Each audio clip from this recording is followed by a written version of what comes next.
Oh, hey there. I think humanity has an autoimmune disease. Now, let me explain what that means, okay? When somebody has an autoimmune disease, it means that the cells in their body, I think, to my understanding, the white blood cells in their body, see good cells as bad cells and they attack them. They're like, we got to get these bad cells out, but really they're getting rid of the good cells, okay? At which point there's a conflict, and it's obviously not sustainable, because if you keep attacking all the good stuff and thinking there's bad stuff, then after a while you're like, I'm sick and things are bad. And this is basically how that works. But here's the thing.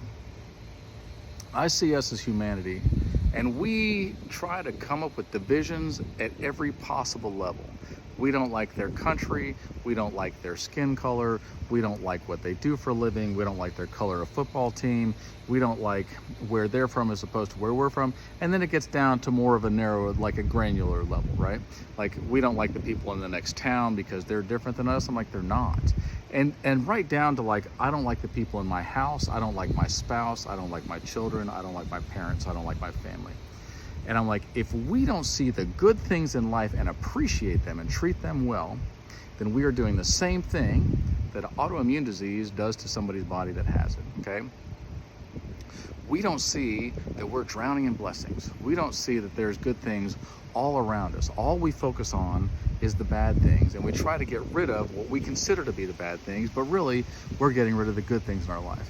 And then the world gets worse and worse and worse, and more bad in every possible way, and then we wonder why. And here's my suggestion, because I don't like to complain unless I have an actual solution. Instead of focusing on the differences between you and somebody else, focus on the similarities. There are more than you think. Instead of finding a way to not, or a reason to not like somebody, why don't you find a reason to like somebody? In fact, to love them. Not in a weird way. To love them as a fellow human being, okay? To help them, to lift them up, because wouldn't you want somebody to do that for you? Instead of burning bridges and scorched earth and war, what if we built bridges? What if we found a reason to reach out to our neighbors, close by and afar, and we're like, you know what? I'm gonna love the people around me. I'm gonna, at the very least, if you're stuck in a deep hole, stop digging. Okay, at least stop being mean to people. But what I'm suggesting is more than that, more radical than that. If we want a real solution to our world's problems, we need to learn to love people, near and far, of all different kinds, of all the different skin colors and all the different football teams and all the different countries, of all the different religions. We need to find a way to love each other. Find it in our hearts, find it in our heads, make a way so that we can look at somebody else and be like, I see God in you, and I want to have fellowship with you. I want to help you, even if we don't agree. Because here's the thing. I cannot agree with anything that you do or believe, and I can still be kind to you.